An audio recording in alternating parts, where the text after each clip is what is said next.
Hi everyone. कैसे हैं आप लोग? Good morning. बहुत दिनों बाद आज मैं अपना बैंक निफ्टी का वीडियो बना रहा हूँ एनालिसिस का, तो आप लोग ये लेवल देख सकते हैं, है ना। और इसमें जो मुझे एक खास बात बताने का मन कर रहा था वो ये था कि आप अगर यहाँ पे ध्यान से देखेंगे तो आपको एक चीज़ दिखेगा। क्या दिखेगा? आप लोग क्या कीजिए कि पहले सबसे पहले है ना, हम लोग जब भी कभी ट्रेड करते हैं तो हमें कैंडल को है ना ऑब्जर्व करना चाहिए। ठीक है, आप कैंडल को ऑब्जर्व कीजिए।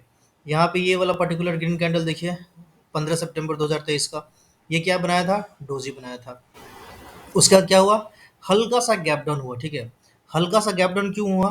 क्योंकि यहाँ पे सेलर्स को टेस्ट करना था कि कोई सेलिंग में आ रहा है या नहीं आ रहा है। ठीक है, बट अगर आप देखेंगे तो डेली डेली कैंडल क्या हुआ कि सेलिंग में क्लोज हुआ, पिछले डे के लो को भी नीचे, और जो उसके प्रीवियस डे का था क्लोज उस और ओपन उसके भी नीचे है ना, क्या किया ये वाला कैंडल? क्लोजिंग दे दिया। ठीक है, तो थोड़ा सा सेलर लोग कंफर्म हुआ कि हाँ अब यहाँ से एक सेल का ट्रेड आ सकता है। अगले दिन क्या हुआ? ह्यूज गैप डाउन हुआ। ठीक है, ह्यूज गैप डाउन हुआ। ठीक है, और ये जो आप विक देख रहे हैं ये सिर्फ और सिर्फ प्रॉफिट बुकिंग का विक था। फिर वापस मार्केट आकर के नीचे में क्लोज दिया। ठीक है, अब आप यहाँ पे ऑब्जर्व कीजिए दो चीज। ठीक है, पहला कि आप देखिए कि यहाँ पे है ना कितना बड़ा गैप है ना। दूसरा, आप फिर एक दिन गैप डाउन हुआ, फिर इसका गैप देखिए। ठीक है, और तीसरा, अब आप यहाँ पे देखिए कि यहाँ पे इन दोनों कैंडल के बीच में कोई गैप बना है क्या? इस कैंडल और इस कैंडल के बीच में, ये देखिए, इन दोनों कैंडल के बीच में कोई गैप बना है क्या? नहीं बना है ना। क्यों नहीं बना है? उसका रीज़न क्या है? इनफैक्ट अगर आप देखेंगे तो मार्केट गैप अप खुला था। ठीक है, प्रीवियस डे कैंडल के बाद मार्केट एक गैप अप खुला, गैप अप खुल करके ऊपर जाने की कोशिश हुई। ठीक है, मार्केट को ऊपर ले जाने की कोशिश हुई, मार्केट को ऊपर ले जा करके यहाँ तक ले गया गया ऑलमोस्ट पिछले कैंडल के कैंडल के 50% के ऊपर तक लेके गया जाया गया है ना। बट सस्टेन नहीं कर पाया और नीचे आकर क्लोजिंग दिया। क्लोजिंग कहाँ दिया? पिछले डे के लो के आसपास। ठीक है, मार्केट ने क्लोज कर दिया, है ना। अब यहाँ पे अपने को एक चीज क्या समझना है कि क्या ये एक रिवर्सल हो सकता है क्या? यहाँ से मार्केट ऊपर जा सकता है क्या?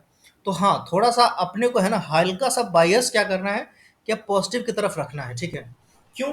उसके पीछे का मेन रीजन यही है। ठीक है, और अगर आप एक मिनट के लिए इमेजिन कीजिए कि अगर मार्केट है ना आपका मंडे को इस लेवल पे कहीं तो खुल जाए। ठीक है, ये वाला जो अपना कैंडल है, कल का जो कैंडल है फ्राइडे वाला 22 सितंबर का, और जहाँ पे ये ओपनिंग हुआ था है ना, इसके आसपास अगर खुल जाए, ओपनिंग के आसपास या ओपनिंग से थोड़ा सा ऊपर, तो मेरे समझ से कंफर्म हो जाएगा कि मार्केट ऊपर जाएगा।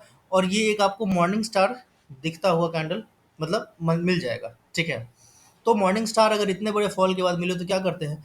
सिंपल बाई करते हैं ना।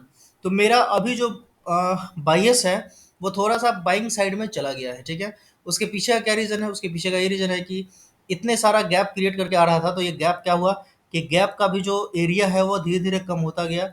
अगले दिन क्या हुआ कि गैप अप हुआ मार्केट। ठीक है, बट सस्टेन ने गैप अप हुआ और मार्केट को ऊपर ले जाया गया, बट मार्केट सस्टेन नहीं कर पाया और वापस है ना नीचे आकर क्लोजिंग दिया, बट उतना स्ट्रॉन्ग क्लोजिंग नहीं दिया। अगर ये क्लोजिंग क्या रहता कि अगर इस लाइन के नीचे रहता है ना, ये कौन सा लाइन है? 45,000, सॉरी 44,550, अगर इसके नीचे अगर क्लोजिंग देता तो थोड़ा सा अपने पास सेलिंग का है ना बायस हम बनाते।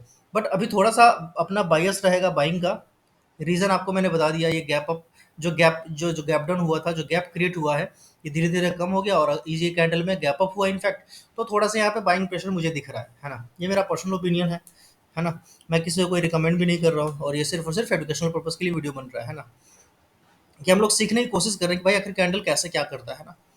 तो अब यहाँ पे देखिएगा आप कि अगले दिन क्या, अच्छा, हम लोग यहाँ से सेल का ट्रेड कब इनिशिएट करेगा? अगर इन केस मार्केट सेलिंग में चला गया तो हम लोग इसमें सेल का ट्रेड तभी इनिशिएट करेंगे जब 44,500 40 के नीचे है ना मार्केट, 15 मिनट के टाइम फ्रेम पे अपने को कोई भी रेड कैंडल दिखेगा तो ही हम लोग, मतलब मैं अपना पर्सनल बता रहा हूँ कि तो ही है ना मैं सोचूंगा कि हाँ नीचे का ट्रेड लेना है। ठीक है, वो भी कब तक लेना है? मैक्स टू मैक्स 44,200 तक बस, उसके नीचे नहीं। क्योंकि 44,200 के बाद भी मेरे को लग रहा है कि फिर एक यहाँ से है ना एक बाइंग प्रेशर आएगा, क्योंकि आप यहाँ पे अगर ये रेड वाला लाइन देखेंगे तो आपको दिखेगा कि ये अच्छा खासा सपोर्ट के जैसे काम कर रहा था, है ना। और अगर 44,200 के आसपास, ठीक है, या 44,200 के नीचे फिर मुझे कोई शूटिंग स्टार या कोई ऐसा कैंडल दिखेगा बेरिश टाइप का, बेरिश इनगल्फिंग टाइप का, तो फिर मैं है ना फर्दर डाउन साइड का सोचूंगा। बट फिलहाल अभी मैं नहीं सोचूंगा, या अभी मैं पॉज लूंगा, है ना। क्योंकि अभी मेरे मेरे ख्याल से मार्केट है ना एक पॉज लिया है, क्लियर नहीं कर रहा है कि किधर जाएगा, है ना। और जो क्लैरिटी मुझे दिख रहा है वो दिख रहा है थोड़ा सा बाइंग साइड में, है ना। तो ये हो गया अपना बैंक निफ्टी का डेली चार्ट पे एनालिसिस। अब हम लोग क्या करेंगे, थोड़ा सा वीकली चार्ट पे भी देख लेंगे, है ना, कि अपने को वीकली चार्ट पे कैसा दिख रहा है। इसको मैं डिलीट कर देता हूँ।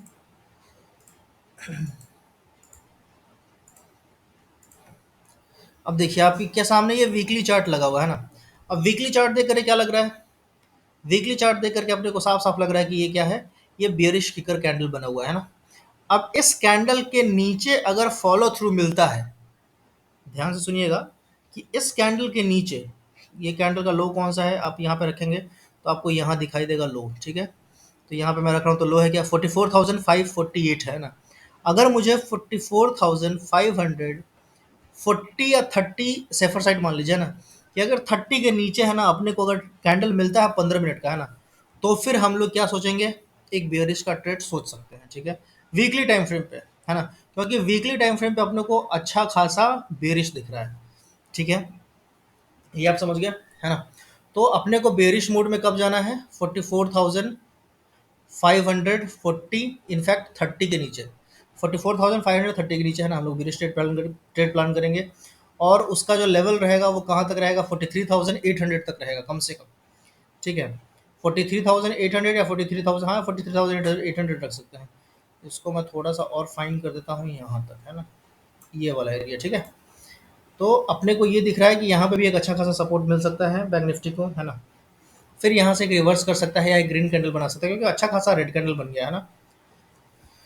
तो ये हो गया मेरा बैंक निफ्टी का एनालिसिस। एक बार हम लोग क्या करेंगे, थोड़ा सा मंथली टाइम फ्रेम पे भी देख ही लेते हैं कि मंथली टाइम फ्रेम पे को कैसे लग रहा है, क्योंकि आज ऑलमोस्ट 23 तारीख हो गया है ना।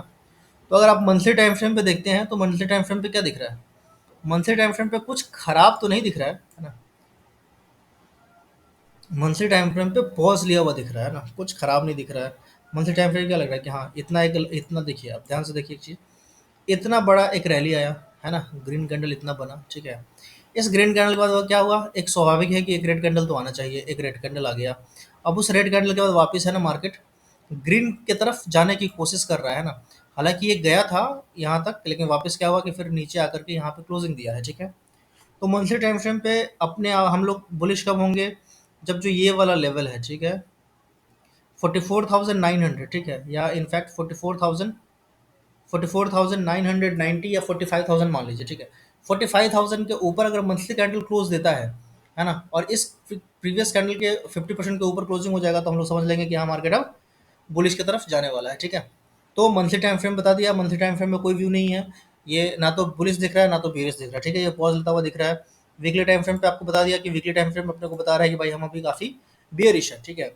लेकिन ये बेरिशनेस कब एक्टिवेट होगा, इस वाले कैंडल के लो के नीचे कम से कम 30 मिनट के चार्ट पे या 15 मिनट के चार्ट पे, है ना, आपको रेड कैंडल दिखना चाहिए, तभी हम इसको फॉलो थ्रू मानेंगे, नहीं तो नहीं मानेंगे। हो सकता है कि सक करके ऊपर चला जाए और आपका सारा का सारा कैपिटल जीरो हो जाए, तो ये भी ध्यान रखिएगा, है ना। वीकली टाइम फ्रेम का हो गया। और डेली टाइम फ्रेम काफ़ी पिक्चर क्लियर बता रहा है कि यहाँ पे आया, बट अच्छा आप यहाँ पे एक और चीज़ देखिए ना, डेली में आपको एक और चीज़ दिखेगा, तो यहाँ पे देखिए red candle red candle red candle, बड़ा सा रेड कैंडल, और क्या हुआ, ये छोटा सा रेड कैंडल बना है ना। तो जब तक गैप डाउन ना हो, ठीक है, तब तक हम लोग इसको बेरिश नहीं मानेंगे। अगर गैप अप होगा तो मैं इसको बुलिश ही मानूंगा, ठीक है। तो ये मेरा हो गया व्यू। अब थोड़ा सा हम लोग इसको देख लेंगे 15 मिनट पे, है ना, कि हम लोग इसको ट्रेड कैसे कर सकते हैं। 15 मिनट पे मेरे ख्याल से लेवल काफ़ी क्लियर है ना, कहीं कोई डाउट ही नहीं है ना। एक मेरे ख्याल से एक लाइन यहाँ पे ड्रॉ होना चाहिए, और लाइन तो क्या मैं एक जोन ड्रॉ करता हूँ इस वाले एरिया तक, ठीक है ना। तो ऊपर में है ना काफ़ी ज़्यादा रेजिस्टेंस है, ठीक है। 15 मिनट की अगर आप चार्ट पे देखते हैं तो ऊपर में आपको काफ़ी रेजिस्टेंस दिख रहा है, ठीक है ना। अब इस रेजिस्टेंस के ऊपर है ना आपका, जब भी अगर बुलिश की तरफ आप ट्रेड करेंगे तो आपका ये सब रेजिस्टेंस रहेगा। लेवल यहाँ पे ऑलरेडी ड्रॉ हो रहा है, देखिए मैं लेके जा रहा हूँ तो ऑलरेडी लेवल ड्रॉ हो रहा है ना। तो ये आपका एक ऊपर की साइड का रेजिस्टेंस रहेगा, ठीक है। और हम लोग ऊपर का ट्रेड कब इनिशिएट करेंगे, तो हम लोग ऊपर का ट्रेड है ना 45,100 के बाद ही इनिशिएट करेंगे, ठीक है। उससे पहले हम लोग ट्रेड इनिशिएट नहीं करेंगे ऊपर का, क्योंकि कम से कम एक स्विंग तो है ना अच्छे से क्लोज होना चाहिए ऊपर में। देखिए ये वाला स्विंग जो है ना, ये वाला स्विंग अगर ये वाला स्विंग ऊपर में है ना अच्छे खासा लाइन में क्लोज होता है तो ही चलेगा। और ऊपर की तरफ मेरे को ऐसा लग रहा है कि देखिए मल्टीपल रेजिस्टेंस है ना, तो यहाँ पे बायर में उतना प्रेशर आएगा नहीं, ठीक है। तो मेरे समझ से अभी आपको थोड़ा सा है ना साइडलाइन में सोचना चाहिए या फिर कम क्वांटिटी में ट्रेड करना चाहिए, ठीक है। क्योंकि मार्केट डाउन ट्रेंड है, ठीक है। इस डाउन ट्रेंड में अगर ऊपर जाएगा तो धीरे धीरे जाएगा और नीचे जाएगा तो खट से नीचे आएगा, है ना। तो ये एक चीज़ ध्यान में रखना है। तो चलिए खत्म करते हैं हम लोग इस अपना एनालिसिस को। मिलते हैं किसी और वीडियो में। Bye bye, take care. कोशिश करूंगा कि मैं एक आध वीडियो और बना मतलब वीडियो बनाता रहूँ, है ना। मैं इसलिए नहीं बनाता हूँ कि यार एक तो मेरे वीडियोस में व्यूज आते नहीं है, तो झूठ मूठ क्या ही परेशान होना है ना। बाकी देखते हैं, अपने ट्रेडिंग पे भी अपने को फोकस करना है ना, कि खुद के ट्रेडिंग को कैसे और बेहतर किया जा सके। वीडियो शीडियो तो बनता रहेगा। चलिए जी, बाय बाय।